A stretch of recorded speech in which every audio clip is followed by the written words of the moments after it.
Hello friends, आज हम देखेंगे कि पैथोलॉजी क्या होती है। पैथोलॉजी वर्ड की मीनिंग क्या होती है। पैथोलॉजी हम सुन रहे हैं तो हमारे माइंड में इसका क्या मतलब आ रहा है कि पैथोलॉजी क्या होता है, इसके अंदर क्या होता है, पैथोलॉजी वर्ड की मीनिंग क्या है। किसी भी चीज़ को हमें समझने के लिए पहले उसका वर्ड का मीनिंग समझना होता है कि इस शब्द का मतलब क्या होता है। तो जो पैथोलॉजी है इसका पूरा आंसर इसके शब्द में ही छुपा हुआ है। तो आज हम देखेंगे कि पैथोलॉजी क्या होती है और इसमें कौन कौन सी ब्रांचेस आती हैं। पैथोलॉजी एक ग्रीक वर्ड है, मतलब एक ग्रीक भाषा से लिया गया एक वर्ड है जो दो शब्दों से मिलकर बना होता है, एक पैथो और एक लॉजी। पैथो शब्द का क्या मतलब होता है? सफरिंग फ्रॉम डिसीज, मतलब कोई व्यक्ति है जो किसी बीमारी से सफ़र कर रहा है या कोई भी प्रकार की उसको बीमारी हो चुकी है, ये इसका मीनिंग है पैथो शब्द का। अब लॉजी का क्या मतलब होता है? स्टडी ऑफ डिसीज़, मतलब किसी भी बीमारी की स्टडी करना, उसके बारे में जानना, अध्ययन करना, लॉजी शब्द का मतलब है। तो पैथोलॉजी का क्या मतलब होगा तो कोई व्यक्ति है जो किसी बीमारी से सफ़र कर रहा है, उस बीमारी का अध्ययन करना, टेस्ट करना, उसको सही ट्रीटमेंट देना, ये पैथोलॉजी के अंतर्गत आता है। पैथोलॉजी क्या होती है समझ में आ गया आपको। अब देखते हैं कि पैथोलॉजी के अंदर क्या होता है। ह्यूमन बॉडी के blood, cell, fluid, tissue, organ all over body की जो जांच, उसमें एबनॉर्मल और नॉर्मल स्ट्रक्चर का अध्ययन करते हैं पैथोलॉजी के अंतर्गत। अब पैथोलॉजी में किसी भी पर्सन को कोई भी प्रकार की बीमारी हो गई तो उसका पता लगाने के लिए हम अलग ब्रांचेस होती हैं उसका पता लगाने के लिए स्पेसिफिक ब्रांचेस में अलग अलग काम होते हैं। जैसे कि ब्लड, अगर किसी व्यक्ति को कोई बीमारी है, वह ब्लड से पता लगा रहे हैं, तो हम उसका अध्ययन कौन सी शाखा में करेंगे। किसी व्यक्ति को कोई कैंसर हो गया तो उसका अध्ययन हम किस ब्रांच में करेंगे, ये देखते हैं। ब्रांचेस ऑफ पैथोलॉजी, तो पैथोलॉजी में हम इसकी ब्रांचेस के बारे में पढ़ेंगे, तो इसको रटने की ज़रूरत नहीं है, हम इसके शब्द से ही इसका सारा मीनिंग समझेंगे, जिससे हमको आसानी से ही याद हो जाएगा। सबसे पहले हेमेटोलॉजी, तो हेमेटोलॉजी वर्ड की मीनिंग समझेंगे पहले। हेमेटोलॉजी मीन्स हीम का मतलब क्या होता है? ब्लड, और लॉजी का मतलब तो स्टडी करना होता है। तो इसमें क्या करेंगे हम? ब्लड से रिलेटेड डिसीज़ की स्टडी करेंगे। आइए पढ़ते हैं। Study of blood, example nature, function and disease of the blood. तो हम इसमें क्या क्या पढ़ेंगे हेमेटोलॉजी में? ब्लड का नेचर पढ़ें, क्या क्या फंक्शन होता है पढ़ें, ब्लड से रिलेटेड जो भी बीमारी है, जो भी डिसीज़ है, उसका अध्ययन या स्टडी करेंगे किसमें? हेमेटोलॉजी में। ठीक। अब हिस्टोलॉजी, तो हिस्टोलॉजी वर्ड की क्या मीनिंग होती है? हिस्टो का मीनिंग होता है टिश्यू, और लॉजी का मतलब स्टडी करना। लॉ में हम क्या करेंगे? Study of structure function of body tissue, जो हमारे बॉडी में प्रेजेंट टिश्यू है उसका स्ट्रक्चर कैसा होता है, उसका फंक्शन क्या होगा, और नॉर्मल और एबनॉर्मल टिश्यू क्या क्या होता है, कैसे होता है, इसका स्ट्रक्चर हमारी बॉडी में क्या होता है, ये सब हम हिस्टोलॉजी में पढ़ेंगे। अब आता है इम्यूनोलॉजी।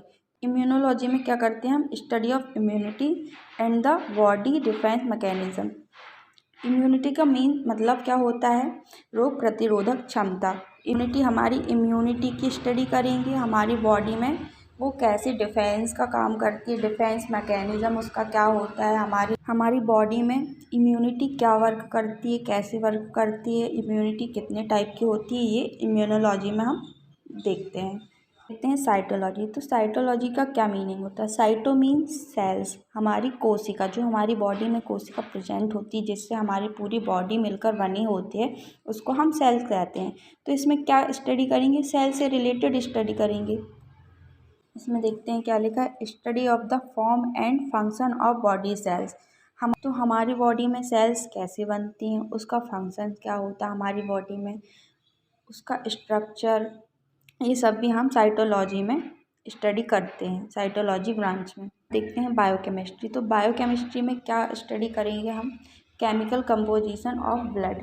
बायोकेमिस्ट्री में हम अपनी बॉडी के अंदर चल रही एक्टिविटी, केमिकल रिएक्शन को देखते हैं कि हमारी बॉडी में क्या एक्टिविटी चल रही है, कौन सी केमिकल रिएक्शन हो रही है, मॉलिक्यूलर लेवल पर इसकी स्टडी की जाती है। जैसे कि हमारी बॉडी में ब्लड में कितना प्रोटीन, कितना लिपिड, कितनी शुगर, कितना एल्बुमिन, ये सब सभी की जांच किस में की जाती है? बायोकेमिस्ट्री के अंतर्गत की जाती है। ठीक है। Microbiology, study of micro organism. Microbiology का मीन्स क्या है? माइक्रोब मीन्स माइक्रो ऑर्गेनिज्म, जिसको हम नेकेड आई से नहीं देख सकते, हम बिना माइक्रोस्कोप के हम नहीं देख सकते। उसकी स्टडी हम किस में करेंगे? माइक्रोबायोलॉजी में करेंगे। माइक्रो ऑर्गेनिज्म में क्या क्या आता है? बैक्टीरिया, वायरस, फंगाई और एल्गी, प्रोटोजोआ, इस सब की स्टडी किस में की जाती है? माइक्रोबायोलॉजी में की जाती है। इसमें क्या स्टडी की जाती है? कौन सी माइक्रो ऑर्गेनिज्म हमारे लिए हार्मफुल है, कौन से हमारे लिए गुड हैं, ये सब स्टडी हम माइक्रोबायोलॉजी में करते हैं। बैक्टीरियोलॉजी, नाम से ही समझ में आ रहा है कि इसमें बैक्टीरिया की स्टडी करते हैं, स्टडी ऑफ बैक्टीरिया। इसमें बैक्टीरिया के स्ट्रक्चर, उसके की सेल वॉल, उसकी लाइफ साइकिल, जो भी उसका लाइफ साइकिल है, उसकी पैथोजेनोसिटी, वो बैक्टीरिया हार्मफुल है हमारे लिए या गुड बैक्टीरिया है, ये सब स्टडी हम किस में करते हैं? बैक्टीरियोलॉजी में करते हैं। सीरोलॉजी, सीरोलॉजी में क्या करते हैं? Study of serum. सीरो का मीन्स हो गया सीरम। सीरम हमारे ब्लड में प्रेजेंट होता है। हमारे ब्लड दो भाग से मिलकर बना होता है, पहला सेल्स और दूसरा होता है सीरम। सबसे पहले जानते हैं कि सीरम होता क्या है।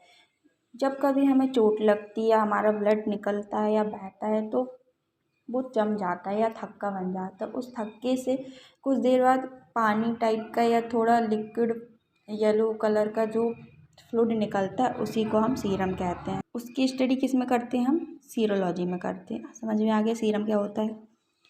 अब देखते हैं clinical pathology, laboratory testing for diagnosis. इसमें लेबोरेटरी में टेस्ट किया जाता है, किसको?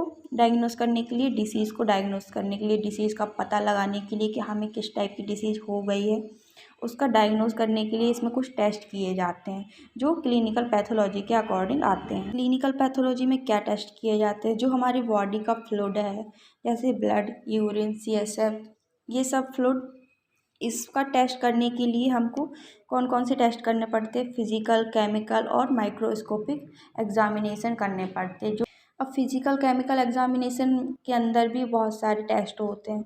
जैसे फिजिकल एग्जामिनेशन में क्या होता है, जैसे किसी पेशेंट की यूरिन है तो उसका फिजिकल एग्जामिनेशन क्या होगा? यूरिन ज़्यादा येलो तो नहीं है, उसमें ब्लड तो नहीं आ रहा है, जो हम बाहर से देख सकते हैं वो फिजिकल एग्जामिनेशन में हम देखते हैं। और केमिकल एग्जामिनेशन क्या होगा? हम केमिकल एग्जामिनेशन टेस्ट के द्वारा करेंगे। उसमें देखेंगे, हम उसका टेस्ट करेंगे कि यूरिन में शुगर तो नहीं आ रहा है, प्रोटीन तो नहीं आ रहा है, एल्बुमिन तो नहीं आ रहा है। ये सब टेस्ट किस में किए जाते हैं? केमिकल एग्जामिनेशन में। माइक्रोस्कोपिक एग्जामिनेशन में क्या होगा? यूरिन को हम माइक्रोस्कोप में देखेंगे। यूरिन की स्लाइड बनाकर हम उसको माइक्रोस्कोप में देखते हैं। क्रिस्टल कास्ट तो प्रेजेंट नहीं है, RBC प्रेजेंट तो नहीं है, WBC तो नहीं है। माइक्रोस्कोपिक एग्जामिनेशन में देखते हैं माइक्रोस्कोप की हेल्प से। ये हो गया क्लिनिकल पैथोलॉजी। अब आता है surgical pathology, use of surgery to diagnose. इसमें हम सर्जरी का यूज़ करेंगे डायग्नोस के लिए। सर्जरी का यूज़ किसके लिए हम करेंगे? डायग्नोस के लिए। उसको कौन सी डिसीज़ है, उसकी डिसीज़ का ट्रीटमेंट करने के लिए हम सर्जरी का यूज़ करते हैं। ये होता है सर्जिकल पैथोलॉजी। और भी ब्रांचेस होती हैं पैथोलॉजी की जो इसमें ऐड नहीं है, आप अलग से पढ़ सकते हैं। इसमें थोड़ी बहुत जो भी ब्रांचेस थी मैंने आपको बता दिया शॉर्ट में। और भी बहुत सारे प्रकार की ब्रांचेस होती है पैथोलॉजी के अंदर, जैसे कि फॉरेंसिक पैथोलॉजी। फॉरेंसिक पैथोलॉजी में क्या होता है कि उसमें हम पेशेंट या किसी व्यक्ति की मृत्यु का कारण पता करते हैं कि उसकी डेथ या उसकी मृत्यु किस कारण से हुई। वो रीज़न पता करने के लिए हम किसमें? फॉरेंसिक पैथोलॉजी में स्टडी करते हैं।